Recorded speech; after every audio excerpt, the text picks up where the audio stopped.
வணக்கம் நண்பர்களே.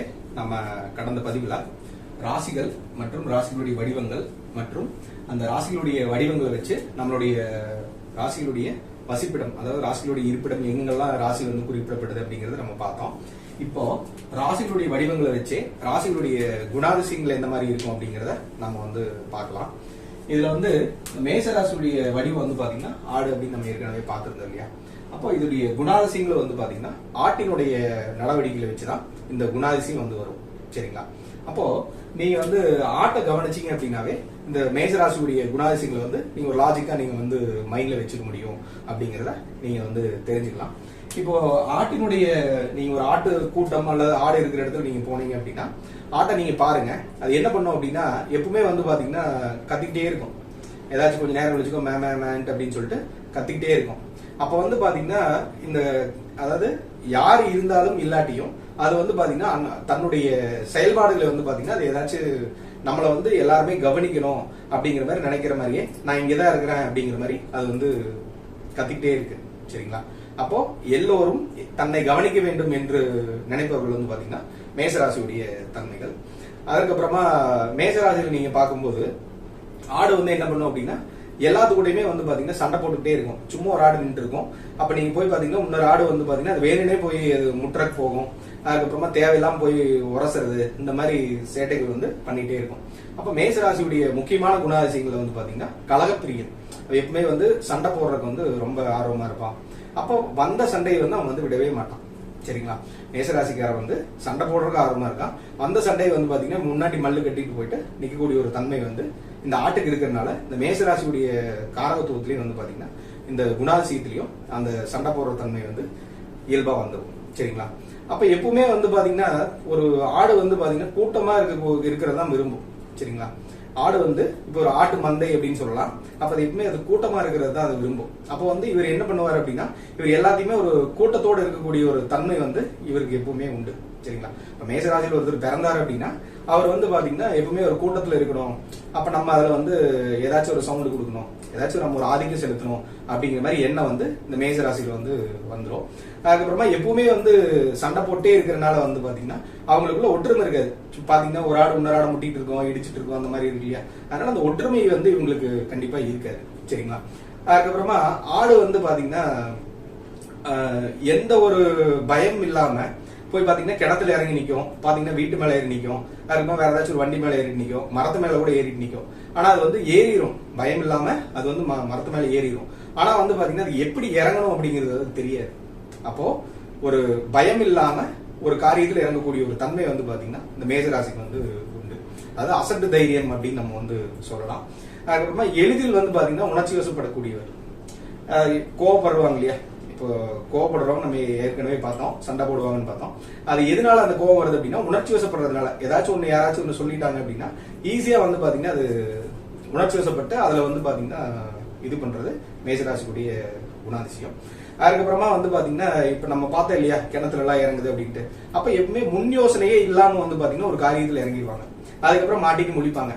இப்ப கிணத்துக்குள்ளேயே போய் ஒரு ஆடு இறங்குது அப்படின்னா அந்த கிணத்துக்குள்ள போய் நின்றுட்டு வந்து பாத்தீங்கன்னா என்ன வந்து காப்பாத்துங்க அப்படிங்கிற மாதிரி கத்திக்கிட்டே இருக்கும்.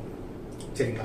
அதுக்கப்புறமா மேசராசிக்காரங்கள் வந்து பாத்தீங்கன்னா ஆடு வந்து என்ன பண்ணும் அப்படின்னா பொதுவா வந்து நேரங்காலம் வந்து அது இருக்காது. அது எப்பவுமே வந்து பாத்தீங்கன்னா உடல் சேர்க்கையில வந்து ஈடுபட்டு இருக்கும். சரிங்களா? அது இனப்பெருக்கிறதுக்காக இனச்சேர்க்கையில வந்து பாத்தீங்கன்னா ஈடுபட்டு இருக்கும்.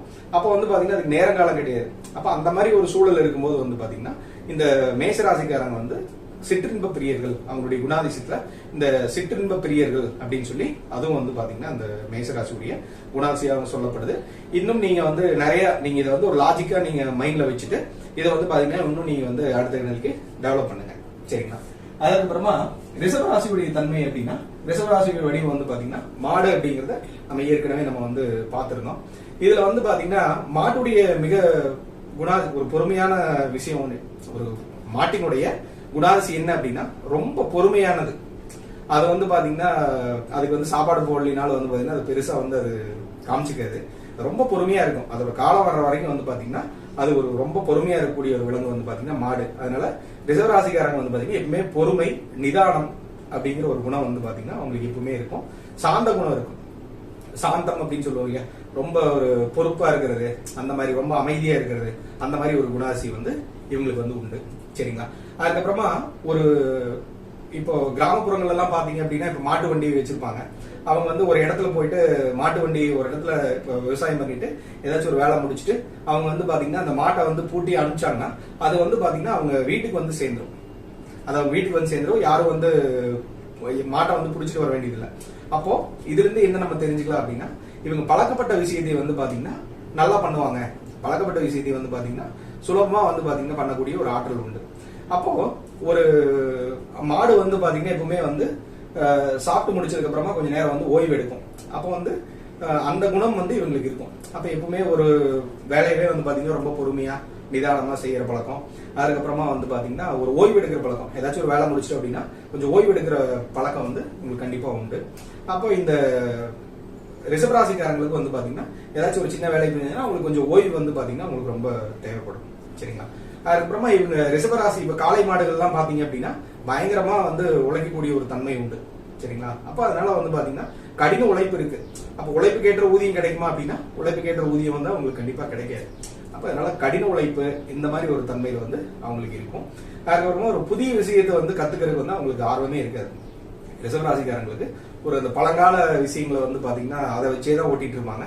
புதிய விஷயங்களை வந்து பாத்தீங்கன்னா அந்த ரிஷபராசிக்காரங்க கற்றுக்கொள்றதுக்கு வந்து ஆர்வம் இருக்காது. சரிங்களா. அதுக்கப்புறமா இந்த ரிஷபராசியுடைய மிக முக்கியமான ஒரு தன்மை என்னன்னா, இப்ப சாப்பிட்டு முடிச்சோடனே வந்து அசை போடுது இல்லையா, அப்ப அந்த அசை போடுறதுக்கு வந்து ஈக்குவலா என்ன சொல்லலாம் அப்படின்னா, கடந்த கால நினைவுகளை வந்து பாத்தீங்கன்னா அவங்க அசை போடுவாங்க. கடந்த கால நினைவுகளை அவங்க அசை போட்டுட்டு அதுல வந்து நம்ம இந்த மாதிரி பண்ணியிருக்கோம் அந்த மாதிரி பண்ணியிருக்கோம் அப்படின்னு சொல்லிட்டு அந்த கடந்த கால வெற்றிகளை நினைச்சு அதை வந்து பாத்தீங்கன்னா அது ஆகப்பூர்வமா சில விஷயங்களை அது வந்து பண்ணக்கூடிய ஒரு தன்மை ரிஷபராசிக்கு வந்து உண்டு. சரிங்களா. அதுக்கப்புறமா இந்த மிதுன ராசி அப்படின்னு நம்ம பார்க்கும்போது ரிஷபராசியோட இதுவரைக்கும் நீங்க யோசிச்சுக்கோங்க. இதுக்கு மேல நீங்களும் வந்து சிந்தனை பண்ணி பாருங்க என்ன அப்படின்ட்டு ரிஷபராசியுடைய தன்மை. சரிங்களா. இதுக்கப்புறமா மிதுன ராசியுடைய தன்மை என்ன அப்படின்னா, மிதுன ராசியுடைய வடிவத்துல இரட்டையர் வந்து சொல்லப்பட்டிருக்கு. சரிங்களா. அப்ப இரட்டையர் அப்படின்னா இரண்டு நபர்கள் சேர்றதுதான் இரட்டையர் நம்ம வந்து பார்த்தோம் ஏற்கனவே. அப்போ இரண்டு நண்பர்கள் சேரும் போது என்ன பண்ணுவாங்க அப்படின்னா ஏதாச்சும் ஒரு கம்யூனிகேஷன் பண்ணுவாங்க. அப்ப இவங்க வந்து ஏதாச்சும் ஒரு தகவல் தொடர்பு, இவங்ககிட்ட இருந்து ஒரு தகவலை வந்து அவங்ககிட்ட பரிமாறிக்குவாங்க, அவர்கிட்ட இருந்து ஒரு தகவலை வந்து இவங்க வந்து பரிமாறிக்குவாங்க.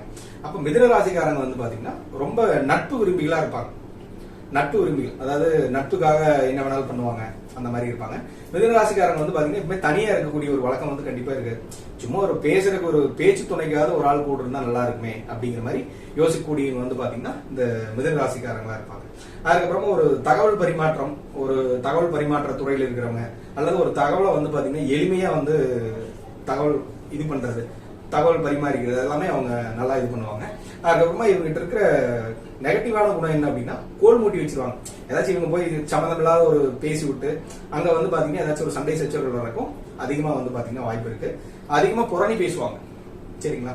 அப்புறம் வீண் அரட்டை மூலியமாவே வந்து பாத்தீங்கன்னா பொழுதுபோக்கக்கூடிய ஒரு ஆற்றல் வந்து இவங்களுக்கு உண்டு. வீண் அரட்டை தான், தேவையில்லாத இவங்க ஆற்றலை வந்து பாத்தீங்கன்னா விரயம் பண்ணிட்டே இருப்பாங்க. சரிங்களா. அதுக்கப்புறமா இந்த இவங்க வந்து மிதுன ராசிக்காரங்க பேச ஆரம்பிச்சாங்க அப்படின்னா அவங்க வந்து மத்தவங்களை வந்து பேச விட மாட்டாங்க. இவங்களே தான் வந்து அப்படியே பேசிக்கிட்டே இருப்பாங்க. அதனால அதுவே வந்து பாத்தீங்கன்னா ரொம்ப ஒரு போர் அடிக்கக்கூடிய ஒரு தன்மையில இருக்கும். இப்ப நீங்க ஒரு சில பட்டிமன்றங்கள் பார்க்கும்போது கூட உங்களுக்கு தெரியும். அப்ப வந்து ஒரே ஒருத்தர் வந்து பேசிக்கிட்டே இருப்பாரு, மத்தவங்க வந்து பாத்தீங்கன்னா அப்படியே வேடிக்கை பார்க்கக்கூடிய ஒரு தன்மை இருக்கும் இல்லையா, அந்த மாதிரி ஒரு தன்மை. அப்புறம் இந்த மிதுன ராசிக்கு வந்து பாத்தீங்கன்னா புதனுடைய ஆதிபத்தியம் பெற்ற ராசியானதுனால எப்பவுமே வந்து பாத்தீங்கன்னா ஒரு கலகலப்பா இருப்பாங்க. மிதுன ராசிக்காரங்க ரொம்ப கலகலப்பா இருப்பாங்க, நகைச்சுவை உணர்வோடு இருப்பாங்க. பட் இருந்தாலும் இந்த கோல் மூட்டுறது, இந்த மாதிரி பொருளை பேசுறது, யாராச்சும் அதை பத்தி இதை பத்தி சொல்றது, அந்த மாதிரி விஷயங்கள் அவங்க இருக்கிறதுனால அது அந்த ரெண்டு தன்மைகளுமே வந்து பாத்தீங்கன்னா அவங்களுக்கு வந்து மாறி மாறி வரும். சரிங்களா. அந்த மாதிரி பாத்துக்கோங்க. மிதுன ராசிக்கு வந்து பாத்தீங்கன்னா நம்ம பார்த்தோம் இல்லையா இரட்டையர், இதுல வந்து ஜெமினி அப்படின்னு சொல்லி சொல்றாங்க. மிதுனத்தை வந்து பாத்தீங்கன்னா ஜெமினி அப்படின்னு சொல்லி சொல்றாங்க. அப்போ அந்த மிதுன ராசிக்காரங்க வந்து பாத்தீங்கன்னா காதல் வயப்படக்கூடிய நபர்கள். ரெண்டு நபர்கள் சந்திக்கும் போது அது வந்து பாத்தீங்கன்னா ஒரு காதல் வயப்போடிக்கிற ஒரு ராசியா வந்து பாத்தீங்கன்னா மிதுன ராசி வந்து சொல்லப்பட்டிருக்கு. அதுக்கப்புறமா விளையாட்டுத்தனம் எப்பவுமே வந்து பாத்தீங்கன்னா மிதுன ராசிக்காரங்களுக்கு ஒரு விளையாட்டுத்தனம் கண்டிப்பா இருக்கும்.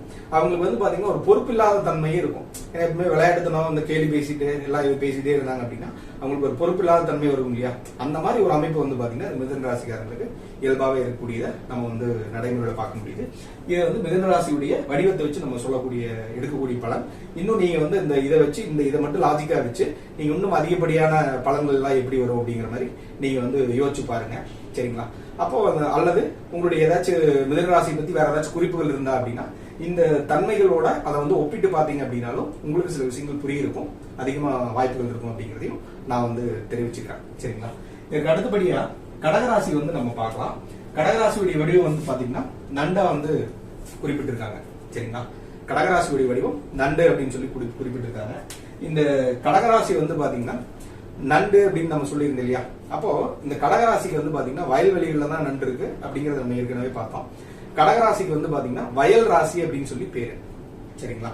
இந்த நீங்க உலகில் ஜோதிடத்தை படி பார்க்கும்போது வந்து பாத்தீங்கன்னா கடகராசி குறிக்கக்கூடிய இடமாக வந்து பாத்தீங்கன்னா தமிழ்நாடு வந்து கடகராசி குறிக்கக்கூடிய ஒரு இடமாக சொல்லப்பட்டிருக்கு. சரிங்களா? அதை நீங்க வந்து அதிகப்படியா தெரிஞ்சுக்கோங்க. இந்த நண்டு அப்படிங்கிறது வந்து பாத்தீங்கன்னா ஒரு தாய்மையுடைய அடையாளமாக வந்து நண்டு வந்து சொல்லப்படுது. தாய்மையுடைய அடையாளமாக நண்டு சொல்லப்படுது. எப்பவுமே ஒரு நண்டு ஒரு தாய் நண்டு இருக்குது அப்படின்னா அந்த தாய் நண்டை சுத்தி வந்து பாத்தீங்கன்னா ஒரு 10-50 நண்டுகள் வந்து அது மேல மேல ஏறி விளையாடக்கூடிய ஒரு தன்மை வந்து நீங்க நண்டு இருக்கிற இடத்துக்கு நீங்க வந்து பார்க்க முடியும். அப்போ ஒரு சில அந்த நண்டுகள் வந்து இந்த குஞ்சு பறிக்கும் போது வந்து பாத்தீங்கன்னா அந்த குட்டி போடும்போது அந்த நண்டுகள் குஞ்சு பறிக்கும் போது அது வந்து பாத்தீங்கன்னா உடம்பே வந்து வெடிச்சிருமா. ஒரு சில நண்டுகள் தாய் நண்டுகள் கூட இறக்கறதுக்கு கூட அதுல வாய்ப்பு இருக்கு அப்படின்னா எப்பவுமே வந்து பாத்தீங்கன்னா தாய்ப்பாசம் நிறைந்தவர்கள் இந்த கடகராசிக்காரங்க அப்படிங்கறத நம்ம வந்து தெரிஞ்சுக்கலாம். அதுக்கப்புறமா இப்ப நண்டு நீங்க பாத்தீங்க அப்படின்னா வயல்வெளிகள் அந்த மாதிரி நீங்க பாத்தீங்க அப்படின்னா அப்படியே வெளியே வரும், எட்டி பார்க்கும் அப்படின்னா ஏதாச்சும் ஒண்ணு இருக்கு வருதா என்ன ஏதாச்சும் நம்மளுக்கு வேட்டை கிடைக்கும் அப்படின்னு சொல்லிட்டு அப்படியே எட்டி பார்க்கும். அப்ப அந்த மாதிரி பார்க்கும்போது வந்து பாத்தீங்கன்னா ஏதாச்சும் ஒரு சரக்குன்னு ஒரு சின்ன சவுண்ட் வந்தா கூட டக்குன்னு அது வந்துக்குள்ள போயிடும், அது அந்த வலைக்குள்ள போயிடும். அதுல அந்த குகை சின்ன வலை மாதிரி கட்டியிருப்போம், அதுக்குள்ள போய் அந்த இதுக்குள்ள போய் பார்க்கும், மறுபடியும் ஏதாச்சும் ஒரு வருதா சவுண்ட் அப்படிங்கிற மாதிரி அது எப்பவுமே வந்து பாத்தீங்கன்னா எச்சரிக்கை உணர்வு அவங்களுக்கு இருக்கும், ஏதாச்சும் நடந்துருமோ அப்படின்னு சொல்லி ஒரு எச்சரிக்கை உணர்வு இருக்கும். அதுக்கப்புறமா வந்து பாத்தீங்கன்னா அவங்க எச்சரிக்கை உணர்வோடு இருக்கிறதுனால ரொம்ப பயந்த சுபாவம் அவங்களுக்கு வந்து இயல்பாவே இருக்கும். சரிங்களா? எச்சரிக்கை உணர்வா இருக்கும், பயந்த சுபாவம் அவங்களுக்கு வந்து இயல்பாவே இருக்கும். சரிங்களா? அதுக்கப்புறமா இந்த பந்த பாசத்துக்காக அவங்க எப்பவுமே வந்து ஒரு கட்டுப்பட்டுருவாங்க. இப்ப தன்னோட குடும்பம், தன்னுடைய குழந்தைகள், தன்னுடைய குட்டிகள் அந்த மாதிரி வந்து பாத்தீங்கன்னா அவங்க எப்பவுமே வந்து ஒரு அன்பு பாசத்துக்காக எப்பவுமே வந்து கட்டுப்பட்டவங்க, அன்பு பாசத்தாக இயங்குவர்கள் அப்படின்னு கூட சொல்லலாம். சரிங்களா? இந்த கடகராசி வந்து பாத்தீங்கன்னாலும் நம்ம மிதுன ராசிக்கு சொன்ன இல்லையா காதல் வயப்படுவாங்க அப்படின்னு, கடகராசி வந்து பாத்தீங்கன்னாலும் இவங்க வந்து காதல் வயப்படக்கூடியவர்கள் தான். ஏன்னா யாராச்சும் ஒரு அன்பு இறக்க காட்டும் போது வந்து பாத்தீங்கன்னா ஆட்டோமேட்டிக்கா அவங்க வந்து காதலா மாறுறதுக்கு அதிகப்படியான வாய்ப்புகள் வந்து பாத்தீங்கன்னா இந்த கடகராசிக்காரங்கள் இருக்கு. சரிங்களா? அதுக்கப்புறமா இந்த பெருமை பேசுவாங்க அடிக்கடி வந்து பாத்தீங்கன்னா ஏதாச்சும் ஒரு பெருமை பேசுற தன்மை வந்து பாத்தீங்கன்னா இந்த கடகராசிக்கு உண்டு. அதுக்கப்புறமா இந்த பொறாமை குணம் இருக்கும். அது எப்படி வருது அப்படின்னா இந்த பொறாமை குணம் அப்படின்னு பார்க்கும்போது ஒரு நண்டு வந்து ஒரு வலையில் இருக்கு இல்ல எங்கேயாச்சும் ஒரு கூட்டமா இருக்கு அப்படின்னா ஒரு நண்டு மேல ஏற போகும், ஆனா வந்து பாத்தீங்கன்னா பின்னாடி இன்னொரு நண்டு வந்து பாத்தீங்கன்னா அதை வந்து பிடிச்சி கீழே இழுத்து விட்டுரும், மறுபடியும் அது ஏறும், மறுபடியும் கீழே விழுத்துடும், மறுபடியும் அந்த நண்டு ஏறும், மறுபடியும் அது கீழே விழுத்துடும். அந்த மாதிரி வந்து பாத்தீங்கன்னா இன்னொருத்தர் வந்து முன்னேற விடாம வந்து பாத்தீங்கன்னா தடுக்கக்கூடிய ஒரு தன்மை. அப்போ ஒரு பொறாமை குணம்னு சொல்லலாம், அதாவது இந்த காலை வார விடும் ஒரு தன்மை அப்படின்னு சொல்லலாம். அந்த மாதிரி ஒரு இயல்பான தன்மை வந்து இந்த கடகராசிக்காரங்களுக்கு வந்து உண்டு. அதுக்கப்புறமா வீண் வாய் பேசுவாங்க, ஏதாச்சும் தேவையில்லாம வந்து பாத்தீங்கன்னா வீண் வாய் பேசுறது. இப்ப இதுக்கு ஒரு பழமொழியே இருக்கு, என்ன அப்படின்னா நண்டு கொளுத்தா வந்து வங்குல தங்காது அப்படின்னு சொல்லி, நண்டு கொளுத்தா வலையில தங்காது அப்படிங்கிற ஒரு பழமொழி வந்து உண்டு. அதுக்கு என்ன அர்த்தம் அப்படின்னா இவங்க அந்த நண்டு கொளுத்தா அப்படின்னா நல்ல ஒரு பெருசான நண்டு வந்து பாத்தீங்கன்னா வலையில தங்காதாமா, அது எங்கேயாச்சும் வெளியே போய் வந்து யாராச்சும் மாட்டிக்கும் அப்படிங்கிறது தான் அது வந்து சொல்றாங்க.